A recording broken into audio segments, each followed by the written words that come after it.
the food industry makes cheap, inexpensive, very tasty food, very accessible, and it's hard to resist. It's inexpensive. It tastes good. It's got salt, sugar, and saturated fat in it. And it's in a nice package and it's easy to buy and you get immediate rewards. So we have dopamine receptors in the brain that are pleasure centers. And some of these things that we're eating make those pleasure centers, it tastes so good. Oh my God, it tastes so good. But it's not healthy for us. It's making us addicted to these foods. The things you eat are sending messages to the brain, and it's not working well for us right now. David Kessler wrote a book called The End of Overeating, and Michael Moss wrote a book called Salt, Sugar, Fat. And they talk about the addictive nature of sugar and refined grains and this brain-gut axis where the brain is listening to your body sensing that sugar. It's actually not hungry, but it keeps eating. And so you eat more calories than you need because you're not getting this sense of satiety. Oh, I'm full. I've had enough. I have enough energy to meet all my needs now. No, it's not getting that message. And so we're overeating, we're gaining weight. And the people who study this, from my impression is what they say is at that point, it's not so much that people are being gluttonous or weak-willed or just don't have enough control over their body. What's happening is to get a normal sense of satiety or pleasure, they have to eat more and more and more. Kind of like insulin resistance. They're sort of satiety resistant. You should feel full, but you don't. And in order to feel full, you're eating more than you actually need because there's some disconnect with your brain for how much food you need to be full.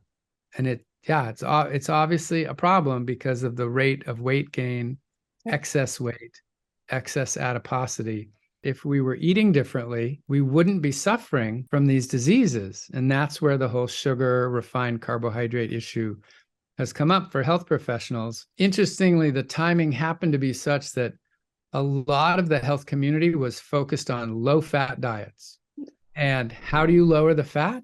You take some of the store products and you take the fat out and they don't taste as good.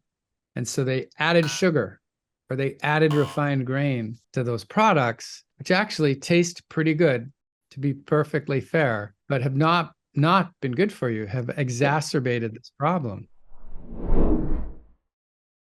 Marketing is very effective. And so if you take whatever the current public health craze is, and on a big package of unhealthy food, you write, oh, low fat, low cholesterol. So, oh, that must be a health food. I think I'll get this cookie or this chip or this dessert. And it's like, no. We really wanted you to have more vegetables and fruits, but they don't have those signs on them.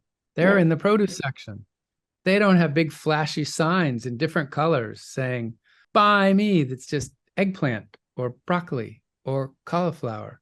And they don't have added sugar. They are low fat and they are low saturated fat and they are high fiber, but they don't have a sign on them saying that. And so I think the marketers were very clever in recognizing that if they had cookies or chips or desserts, this was a way to sell more of those. In my store, there's a whole row of yogurt, and there's plain yogurt here, and then there's raspberry and pineapple and blueberry and guava, and there's pineapple, raspberry, apple, guava. When you look at all those, not only did they add fruit and color, they added sugar to them to sweeten them up. And yes, they have microbes in them, but they have so much added sugar that probably negates any benefit that the yogurt and the bacteria would have.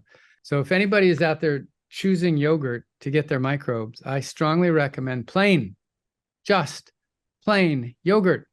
If you want fruit in it, go buy some fruit and put it on top. Don't hesitate to pass on the knowledge and hit the subscribe button on our channel for more practical health insights.